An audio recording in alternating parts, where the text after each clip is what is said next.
বলে হুজুর, আমাদের যদি এইরকম কোন পবিত্র জায়গায় আপনি পেশাব করতেন এতক্ষণ অবস্থা খারাপ করে ফেলতাম, কিন্তু আপনাদের এত দামি জায়গায় পেশাব করেছে আপনি রাসূল আমাকে কিছু বলেন নাই, আঘাত করেন নাই, তার মানে আপনার চাইতে দয়াল নবী আর কেউ নাই। পড়ায়া দেন লা ইলাহা ইল্লাল্লাহু মুহাম্মাদুর রাসূলুল্লাহ।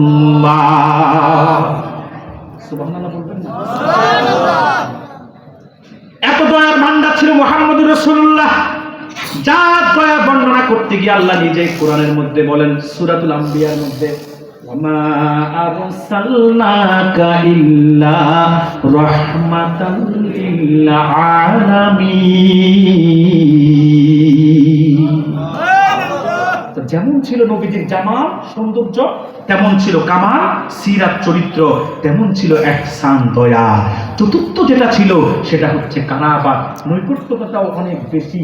কত বেশি জানেন? নৈকট্যতার কারণে মানুষ মানুষকে ভালোবাসে।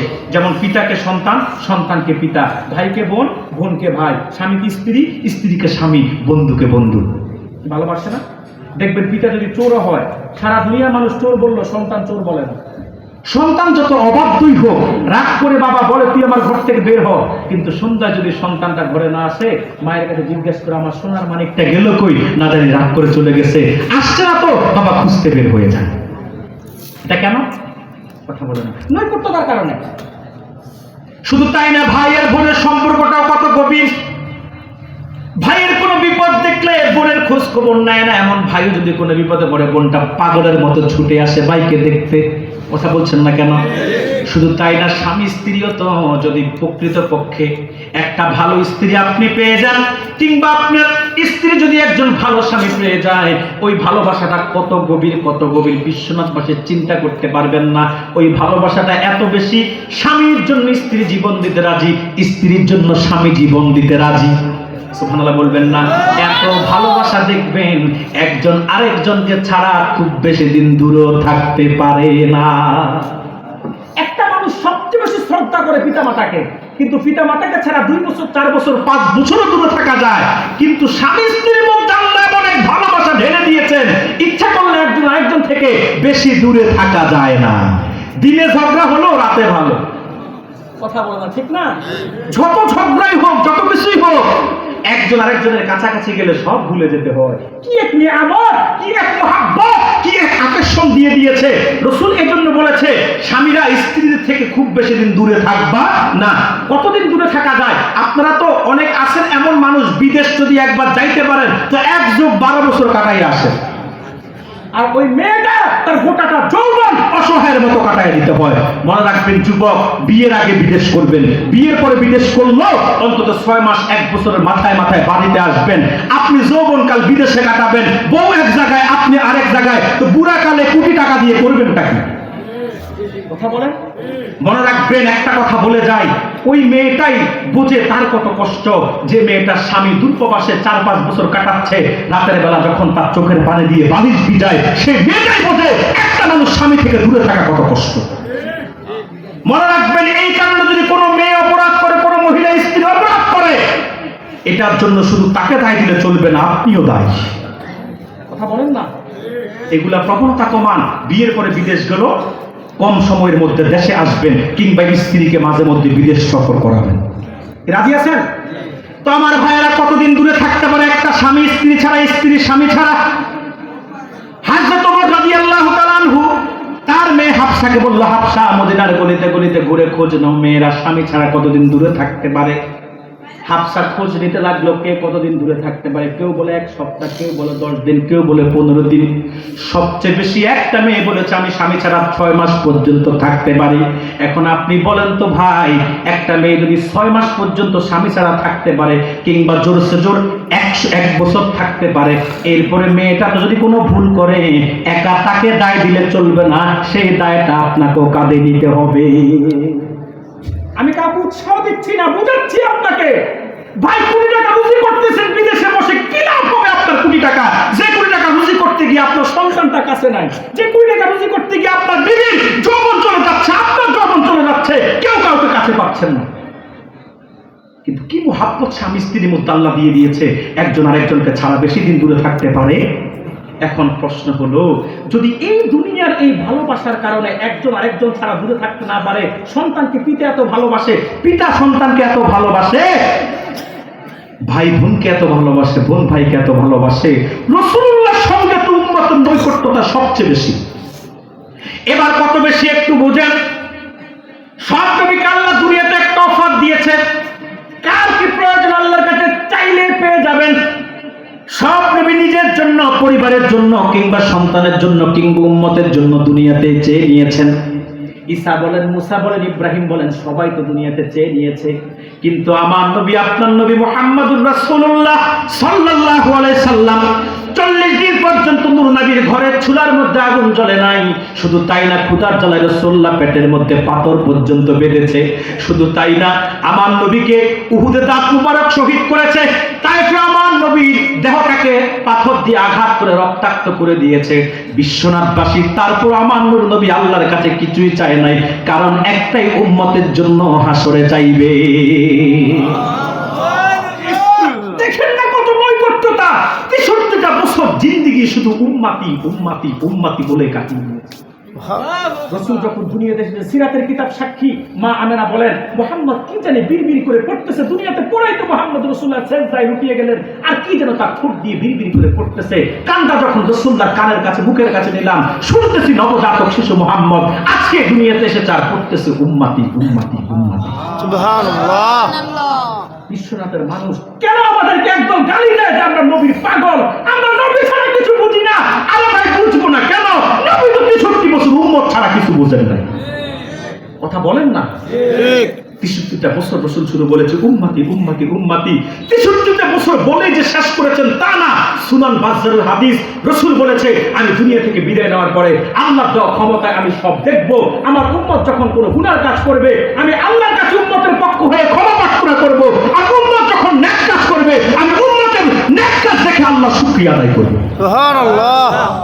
শুধু কি তাই, হাসরে যখন উম্মত বিপদে পড়ে যাবে, হাসরে যখন উম্মত বিপদে পড়ে যাবে, সহিহ বুখারী 2য় খণ্ড কিতাবুস শাফাআতের হাদিস, দৌড়িয়ে যাবে আদম সফিউল্লাহর কাছে। তিনি অপারগতা প্রকাশ করবে, যাও ইব্রাহিমের কাছে, ফাইন্নাহু খলিলুল্লাহ, যাও ইব্রাহিম খলিলুল্লাহর কাছে, তিনি অপারগতা প্রকাশ করবে, আমার কিছুই করার নাই। যাও মুসার কাছে, ফাইন্নাহু কালিমুল্লাহ, তিনি হচ্ছে কালিমুল্লাহ। যাবে হাসরবাসী মুসার কাছে, মুসা নবী বলবে, আমার কিছু করার নাই। যাও তোমরা ঈসার কাছে, ফাইন্নাহু রুহুল্লাহ, তিনি হচ্ছে রুহুল্লাহ। যাবে হযরত ঈসা নবীর কাছে, তিনি বলবে, আমার কিছু করার নাই। তবে একটা রাস্তা দেখাতে পারি, যেখানে গেলে ফিরবা না, তিনি হচ্ছে মুহাম্মদুর রাসূলুল্লাহ, ফাইন্নাহু হাবিবুল্লাহ, তার কাছে গেলে অবশ্য ফিরে আসবে না, কারণ আল্লাহ আজকে তাকে শাফাআতে কুবরার মালিক বানিয়ে দিয়েছে। রাসূলুল্লাহ থাকবে মাকামে মাহমুদের মধ্যে, শ্রেষ্ঠ অবস্থায় রাসূল থাকবে। উম্মত যাবে, রাসূল মাথা তুলবে, উম্মতের সব কথা শুনবে, রাসূল আবার সিজদায় পড়বে, উম্মতি উম্মতি এবং রাসূল চোখের অশ্রু জড়িয়ে কাঁদবে। আল্লাহ বলবে, হাবিব ইরফা আসাক, মাথা তোলেন, কাঁদেন কেন? না চাইতে তো সব দিয়েছি, আর কি চান? বলবে, উম্মতের বিচার ব্যবস্থা শুরু করুন। হাসরের কঠিন আযাব, পায়ের নিচে তামা, মাথার উপরে 1,40,00,000 তাপমাত্রা, সূর্য, উম্মত সহ্য করতে পারছে না। দ্রুত মিজানের পাল্লা কায়েম করে বিচার ব্যবস্থা শুরু করে দেন। রাসূল সুপারিশ করতে দেরি, উম্মতের বিচার শুরু হতে দেরি হবে। সুবহানাল্লাহ। বলেন তো, রাসূল কি এখানেই শেষ, না উম্মতকে মনে রাখবে আরো? কতটুকু মনে রাখবে? শোনেন, বিচারের পাল্লা কি হচ্ছে না হচ্ছে রাসূল সব দেখবে। নেককাররা তো চলে যাবে জান্নাতে, বদকাররা যাবে জাহান্নামে। কাফেরদের তো চূড়ান্ত ডেস্টিনেশন, গন্তব্য জাহান্নাম, সেটা ভিন্ন বিষয়। কিন্তু ঈমানদার উম্মত যাদের মধ্যে গুনাহ ছিল, তওবা করে কবরে যেতে পারে নাই, তারাও তো গুনাহের কারণে জাহান্নামে চলে যাবে। রাসূল দেখবে যে উম্মত তো চলে উঠেছে জাহান্নামে। একদিকে ফুলসিরাতের গোড়ায় যারা আটকে যাবে, তারাও যারা দুরূদ শরীফ দুনিয়াতে পড়েছে, দুরূদের গাঁটটি লয়ে দুরূদের মুসিলে তারা ফুলসিরাত পার হয়ে যেতে পারবে সহজে। শুধু তাই না, সবাই যখন বিচার নিকাশ শেষ, জান্নাতীরা জান্নাতে, জাহান্নামীরা জাহান্নামে। কট্টর যারা কাফের মুশরিক, তাদের হিসাব ভিন্ন, তারা চিরস্থায়ী জাহান্নামী। কিন্তু গুনাহগার ঈমানদার যারা জাহান্নামে যাবে, রাসূল তাদেরকে জান্নাতে যাওয়ার আগে আল্লাহর প্রতি রাজি হবেই না। সুবহানাল্লাহ কি বলতে মন চায় না? বিচার নিকাশ শেষ, আল্লাহ বলবে, হাবিব এবার আপনি খুশি তো? বলবেন না? আল্লাহ বলবে, হাবিব আর কি চান? আর কি দিব আপনাকে? আর কি চান? বলে, বাকি আছে তো। বলে, কি? বলে, উম্মতের নাজাত। সর্বশেষ ব্যক্তি যতক্ষণ জাহান্নাম থেকে যাবে না, ততক্ষণ রাজিও হব না। এখন বলেন তো, বন্ধু বন্ধুর সাথে জেদ ধরলে, অভিমান করলে, বন্ধু যদি খাঁটি হয় অভিমান ভাঙাবে, আর বন্ধু যদি ফরমালিন যুক্ত হয় তো পালায়া যাবে। কারণ সুসময় বন্ধু বটে অনেকে হয়, অসময় হায় হায় কেউ কারণ। কথা বলেন না। সুখের দিনে যখন পোলাও কোরমা কাচ্চি ডাইনে নিয়ে হুমায়ুন চত্বরে কাচ্চি খাওয়াতে পারবেন, দেখবেন কত বন্ধু সকালে ফোন দিল বন্ধুর অভাব নাই, রাত 12টায় ফোন দিল বন্ধুর অভাব নাই। কিন্তু যেদিন থেকে লাল চা আর টুস বিস্কুট খাওয়ানো শুরু করবেন, সেদিন থেকে দেখবেন ফোন দিলে আর বন্ধু খুঁজে পাওয়া যায় না। দোস্ত আছো কই? রাত 12টায় বিশ্বনাথ রশিদপুরে আটকে গেছি, গাড়ি তো পাচ্ছি না, কিভাবে বাড়িতে আসবো? একটু কি মোটরসাইকেল নিয়ে আগিয়ে আসবা? বলবে দোস্ত মোটরসাইকেলের তেল নাই। বলেন না, মোটরসাইকেলের তেল নাই। যদি ঠিকই বিরিয়ানি খাওয়াইতে পারতেন, বলবো দোস্ত আসতেছি, হাওয়ার ব্যাগে 2 মিনিট দাঁড়া, রাস্তার কাজটা হয়ে গেছে, এখন গাড়িতে পা দিব তো এসকেলেটরে 100 কিলো মিনিটে। কথা বলেন না। তো বন্ধু যদি খাঁটি বন্ধু হয়, বিপদে যেমন আপনার পাশে থাকবে, অভিমান করলো আপনার পাশে থাকবে, দুঃখ পেলো আপনার পাশে থাকবে। তো এমন এক বন্ধু, তাও কেমন বন্ধু? হাবিবুল্লাহ। তো হাবিবুল্লাহ, খলিলুল্লাহ না, হাবিবুল্লাহ। আরে ভাই, খলিলুল্লাহ সেই বন্ধু যে আল্লাহকে রাজি করার জন্য ব্যস্ত হযরত ইব্রাহিম, আর হাবিবুল্লাহ সেই বন্ধু যাকে রাজি করার জন্য আল্লাহ ব্যস্ত।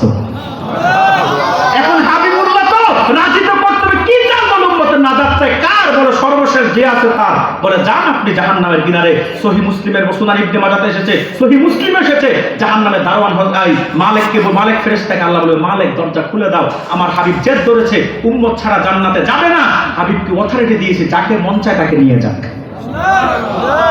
বিশ্বনাথের মানুষ রাসূল জাহান্নামের কিনারে যাবে, গিয়ে দেখবে উম্মতের কারো হাঁটু পর্যন্ত, কারো কোমর পর্যন্ত, কারো বুক পর্যন্ত, কারো গলা পর্যন্ত জ্বলে পুড়ে ছাই। গুনাহগার যেমন জ্বলবে তার তেমন। কিন্তু আল্লাহর কসম, কোরআন আমার সামনে, রাসূলের হাদিস তাই বলে, রাসূলুল্লাহর একজন ইমানদার উম্মতের চেহারার মধ্যে জাহান্নামের আগুন লাগবে না, ঈমানের নূর চেহারায় চমকাতে থাকবে। সুবহানাল্লাহ। দেখে চিনবে এটার কেউ না, আমার উম্মতে মুহাম্মদী তুলবেন উম্মতকে জাহান্নাম থেকে, আর গুসলাত বিনাহারুল হায়াত, নাহারুল হায়াতে গোসল দিবে, পরিপূর্ণ যুবক হয়ে যাবে, জান্নাতে পাঠাইয়া দিবে। সবার শেষে যিনি যাবে একেবারে আপনা সবচেয়ে কম ঈমানের অধিকারী, সবচেয়ে বড় গুনাহগার, যে সবার শেষে জান্নাতে যাবে, তার জান্নাতটা কত বড়, শুধু মুহাম্মদুর রাসূলুল্লাহর খাতিরে কত বড় জানেন? গোটা দুনিয়ার চাইতে 10 গুণ বেশি বড়। সুবহানাল্লাহ। অতএব এই নবীর সাথে এবার বলেন, নৈকট্য আমাদের কম থাকবে না বেশি থাকবে? বেশি। ভালোবাসার উপকরণ কয়টা? জামাল, কামাল, ইহসান, কারাবাত, সুন্দর চরিত্র, দয়া, নৈকট্যতা। আমার নূর নবী যেমন ছিল সৌন্দর্য, তেমন ছিল চরিত্র, তেমন ছিল রাসূলুল্লাহর দয়া, তেমন ছিল নৈকট্যতা। এই জন্য 1500 বছর আগে সাহাবায়ে কেরাম রাসূলকে জীবনের চাইতে বেশি ভালোবাসতেন। আমরাও রাসূলকে জীবনের চাইতে বেশি ভালোবাসি এবং বেশে যাব। সব ব্যাপারে কম্প্রোমাইজ হবে। আমার বাবাকে গালি দাও, মেনে নিব, আমার মাকে গালি দাও, মেনে নিব, আমার পীরকে গালি দাও, তাও প্রয়োজন মুখ বুজে সহ্য করার চেষ্টা করব। কিন্তু আমার নবীকে যদি গালি দাও, যত বড় দলের কর্মী তুমি হও না কেন, যত বড় দলের মুফাসসির তুমি হও না কেন, তোমার সাথে কোনো কম্প্রোমাইজ নাই। ঠিক কিনা বলেন? এটা হচ্ছে আমার ঈমান। এটা কি বলেন? এটা আমার ঈমান। এই ক্ষেত্রে কোনো কম্প্রোমাইজ নাই। যারা করবে তারা খাঁটি মুমিন না, তারা হচ্ছে একেবারে নির্ভেজাল ফরমালিন মুক্ত মুনাফিক। আল্লাহ বলে, হাবিব আপনি জগৎবাসীকে বলে দেন, ইন কুনতুম তুহিব্বুনাল্লাহ, যদি তোমরা আল্লাহকে ভালোবেসে থাকো, আমরা আল্লাহকেও ভালোবাসি, রাসূলকেও ভালোবাসি। কাজ কি? ফাত্তাবিউনি, রাসূলুল্লাহর অনুকরণ করো। আমরা রাসূলের অনুকরণ করব। 1500 বছর আগে আল্লাহ হাবিব যে উসওয়াত, সুন্নাত, আদর্শ, রীতি, নীতি, সিস্টেম, তরিকা, পদ্ধতি রেখে গিয়েছেন, সবকিছু আঁকড়িয়ে ধরবো, মন প্রাণ দিয়ে বিশ্বাস করার পাশাপাশি আমলে পরিণত করব। তাতে লাভ কি? ইউহিব্বুকুমুল্লাহ, আল্লাহ আমাদেরকে ভালোবাসবেন। সুবহানাল্লাহ বলবেন না? আল্লাহ ভালোবাসলে কি লাভ? একটু বলে দিই, আমি 1 মিনিটে শেষ করে দিচ্ছি। একটু বলে দিই 1 মিনিটে, আল্লাহ ভালোবাসলে কত লাভ। আল্লাহ বলেন, ইউহিব্বুকুমুল্লাহ, আল্লাহ তোমাদেরকে ভালোবাসবেন। কি লাভ আল্লাহ ভালোবাসলে? শোনেন, ফকিহুল আহনাফ মোল্লা আলী কারি রহমতুল্লাহ আলাইহি মিশকাতুল মাসাবি শরা মিরকাতুল মাফাতিতে লেখেন, আল্লাহ যখন তার কোনো বান্দাকে ভালোবাসেন, তখন ওই বান্দার পক্ষে 2টি কাজ করেন। কয়টি?